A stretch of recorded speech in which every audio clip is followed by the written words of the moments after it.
চলো আজ তোমাদের সাথে শেয়ার করব কুমড়ো পাতায় চিংড়ির পাতুরি। তো তার জন্য চিংড়ি মাছ দুটোকে ভালো করে লেবুর রস দিয়ে ম্যারিনেট করে রাখতে হবে।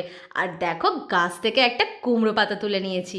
তারপর একটা পাত্রে সর্ষে পোস্ত বাটা নিয়ে নিয়েছি, কালো জিরে, হলুদ গুঁড়ো, নুন আর ওপর দিয়ে একটু সর্ষের তেল দিয়ে চিংড়ি মাছ দুটোকে আধ ঘন্টার মতো ম্যারিনেট করে রেখেছিলাম। তারপর কুমড়ো পাতাটাকে নিয়ে গরম জলে ভালো করে ভাপিয়ে নিয়েছি। দেন আগুনে এপিটোপিট ভালো করে শিখে চিংড়ির ওই মিশ্রণটা দিয়ে দিয়েছি। আর ওপর দিয়ে একটা কাঁচা লঙ্কা দিয়ে দিয়েছি। আর দেখো ঠিক এইভাবে মুড়তে হবে। আর হ্যাঁ, আমি কিন্তু এখানে কোনো রকম সুতো ব্যবহার করিনি মোড়ার জন্য। কি করেছি জানো? ওপর দিয়ে একটু বিউলির ডাল গুঁড়ো ছড়িয়ে দিয়েছি। এতে ওর বাঁধনটা খুলেও যাবে না, আর এটা ক্রিস্পিও হবে খুব। তারপর কড়াইয়ে তেল গরম করে ওটাকে এপিটোপিট ভেজে নিয়েছি। আর এত টেস্টি হয়েছিল, বিউলির ডালটার জন্য এত ক্রিস্পি লাগছিল কি বলবো।